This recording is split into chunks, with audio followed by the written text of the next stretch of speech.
দেখছেন তো পাকা আমের কাপকেকগুলো কত সুন্দর হয়েছে আর কত লোভনীয়। আর এটা বানানো খুবই সহজ। যখনই কেক খাওয়ার ইচ্ছা হবে ঝটপট এভাবে মাত্র 20 মিনিটে কাপকেক বানিয়ে নিন। আর এই যে কাপকেকের ভিতরটা দেখছেন তো তলাটা কত সুন্দর হয়েছে, আর এই যে কত নরম তুলতুলে স্পঞ্জ হয়েছে। ছোট থেকে বড় সবাই খুব মজা করে খাবে। আর এটা দেখতে যত সুন্দর, খেতে অসম্ভব মজার। আর পাকা আমের কাপকেক বানাবার জন্য এখানে আমি দুটো পাকা পাকা আম নিয়েছি। তো আমগুলোকে আমি কেটে নেব। আমি আমগুলোকে সাইডগুলোকে আমের কেটে নেব। তো এইভাবে আমের সাইডটাকে প্রথমে কেটে নেবেন। তো এইভাবে আমি প্রথমে আমের সাইডটাকে যে কেটে নিলাম। তো একটা চামচের সাহায্যে আমি আমগুলোকে মিক্সিং জারে নিয়ে নেব। আর এইভাবে আমগুলোকে মিক্সিং জারে নিয়ে নেবেন। তো পাকা আমগুলোকে আমি চামচের সাহায্যে মিক্সিং জারে নিয়ে নিয়েছি। তো এখানে আমি হাফ কাপ চিনি নিয়েছি। তো হাফ কাপ চিনিতে পারফেক্ট মিষ্টি হয়ে যাবে। আর আমগুলো এমনিতে অনেকটাই মিষ্টি। তো আমি ঢাকা দিয়ে খুব ভালো করে পিষে নেব। আমগুলোকে ঢাকা দিয়ে খুব ভালো করে পিষে নিয়েছি। তো এই যে এরকম স্মুথ করে পিষে নিয়েছি। তো এইভাবে স্মুথ করে পিষে নেবেন। তো এখানে একটা বড় মিক্সিং বোল নিয়েছি। প্রায় 4 চামচ মতো আমি লিকুইড দুধ দিয়ে নেব। এখানে আমি 4 চামচ লিকুইড দুধ দিয়ে নিয়েছি। তো এখানে আমি হাফ চামচ হোয়াইট ভিনিগার দিয়ে নেব। তো আপনাদের কাছে যদি হোয়াইট ভিনিগার না থাকে তো আপনারা 100 গ্রাম টক দই দিয়ে নিতে পারেন।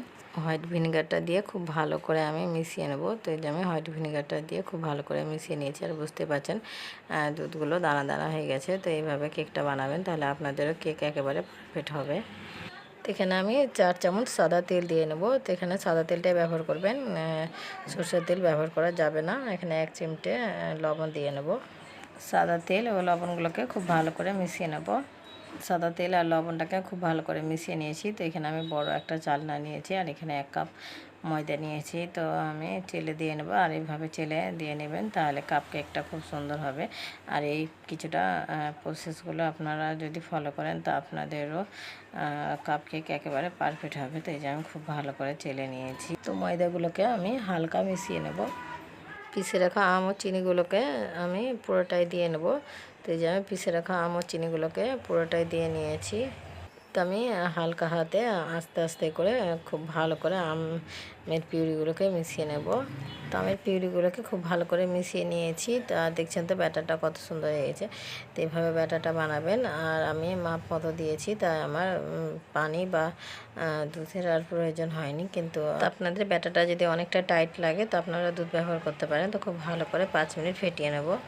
আমার চ্যানেলে নতুন বন্ধু হলে প্লিজ আমার চ্যানেলটাকে সাবস্ক্রাইব করবেন, লাইক করবেন, কমেন্ট করবেন। কেননা আপনাদের একটা লাইক কমেন্টই আমাকে ভিডিও করতে মোটিভেট করবে। আর যেনারা আগে থেকে করে রেখেছেন তাদেরকে অনেক ভালো করে 5 মিনিট ফেটিয়ে নিয়েছি। তো এখানে আমি 1 চামচ বেকিং পাউডার নিয়েছি। আর এখানে আমি ওই একই চামচেরই হাফ চামচ বেকিং সোডা নিয়েছি, মানে খাবার সোডা। তো বেকিং সোডা আর বেকিং পাউডারগুলোকে খুব ভালো করে মিশিয়ে নেব। বেকিং পাউডার ও বেকিং সোডাগুলোকে আমি খুব ভালো করে মিশিয়ে নিয়েছি। আর ব্যাটারের থিকনেসটা দেখছেন তো, এই যে এরকম করবেন, তাহলে আপনাদেরও কাপ কেকটা পারফেক্ট হবে।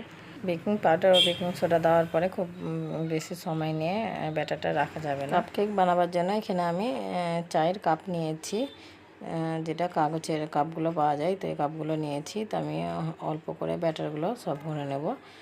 তো এই যে আমি অল্প করে ব্যাটারগুলো সব ভরে নিয়েছি। তো এইভাবে হাফ হাফ করে কাপগুলোতে আমি ব্যাটারগুলো ভরে নেব। আর যখনই কাপ কেক বানাবেন তো পুরোটা ভর্তি করবেন না, হাফ হাফ করে ভরে নেবেন। প্রত্যেকটা কাপে আমি ব্যাটারগুলো ভরে নিয়েছি। তো এইভাবে হালকা আমি ঝাঁকিয়ে নেব। আর ঝাঁকিয়ে নেবেন, যদি বাতাস থেকে যায় তো কাপ কেকটা ভালো হবে না। আমি ব্যাটারগুলো আমি ঝাঁকিয়ে নিয়েছি। তো এইভাবে ঝাঁকিয়ে নেবেন। তো এখানে আমি কিছুটা চেরি ফল নিয়েছি। তো ছোট ছোট টুকরো করে কেটে নিয়েছি। তো আমি ওপর দিয়ে সাজিয়ে নেব। তো আপনারা আপনাদের পছন্দ মতো ড্রাই ফ্রুট নিয়ে নিতে পারেন। তো একই রকম করে আমি প্রত্যেকটা কাপগুলো সাজিয়ে নিয়েছি। আর আমি আগে থেকে গ্যাস অন করে আমি কড়াইটা 10 মিনিট আগে আমি হিট করে নিয়েছি। আর তলে একটা স্ট্যান্ড দিয়ে নিয়েছি। আর উপরে আমি একটা প্লেট দিয়ে নিয়েছি। তো একটা যে কোনো স্ট্যান্ড বা টিফিনের কৌটো দিয়ে নেবেন, তার উপর একটা প্লেট দিয়ে নেবেন। তো কড়াইটা আগে থেকে আমি 10 মিনিট হিট করে নিয়েছি। তো একটা একটা করে কাপগুলো আমি বসিয়ে দেবো। তো এই যে আমি একটা একটা করে কাপগুলো বসিয়ে দিয়েছি। তো চুলার ফ্লেমটা মিডিয়াম টু লো রেখে আমি প্রায় 20 মিনিট বেক করে নেব। তো এই যে আমি চুলার ফ্লেমটা মিডিয়ামে রেখে 20 মিনিট বেক করে নিয়েছি। তো ঢাকনাটা সরিয়ে নেব। দেখছেন তো কেকগুলো কতটা ফুলে গেছে। তো এখানে একটা টুথপিক নিয়েছি, তো মাঝ বরাবর চুপিয়ে চেক করে নেব। তো এই যে কাঠিটা একবারে পরিষ্কার আসছে, হাতে আমার কিছু লাগছে না। তো কেকটা আমার বেক করা হয়ে গেছে। কেকগুলো আমি গ্যাস থেকে নামিয়ে নেব, দিয়ে হালকা ঠান্ডা করে নেব। পাকা আমের কাপ কেকগুলো আমি গ্যাস থেকে নামিয়ে নিয়েছি, আর একটা প্লেটে তুলে নিয়েছি। আর দেখছেন তো পাকা আমের কাপ কেকগুলো কত সুন্দর হয়েছে। কেকগুলো আপনাদের আমি একটা বার করে দেখাচ্ছি। তো আমি কাপটা ছিঁড়ে ফেলে দেবো। আর এই যে দেখছেন তো কাপ কেকটা কত সুন্দর হয়েছে, আর একদম একেবারে পারফেক্ট হয়েছে। আর এই যে কাপ কেকের তলাটা দেখছেন তো কত সুন্দর হয়েছে। প্রত্যেকটা কাপ কেকগুলো একেবারে পারফেক্ট। আর বুঝতে পারছেন কাপ কেকটা কত নরম তুলতুলে আর স্পঞ্জ হয়েছে। দেখছেন তো প্রত্যেকটা কাপ কেক একেবারে নরম তুলতুলে স্পঞ্জি হয়েছে। আম শেষ হওয়ার আগে ঝটপট এইভাবে পাকা আমের কাপ কেক খুব সহজে বানিয়ে নিন। আর এটা বানানো দেখলেন তো কত সহজে, মাত্র 20 মিনিটের মধ্যে কাপ কেক বানানো যায়। আমার এই পাকা আমের কাপ কেকের রেসিপিটা যদি ভালো লাগে তবে লাইক কমেন্ট শেয়ার করবেন, আর আমার চ্যানেলটাকে সাবস্ক্রাইব করবেন, কেননা যখনই নতুন কোনো ভিডিও আপলোড দিব সবার প্রথমে আপনার কাছে পৌঁছে যাবে।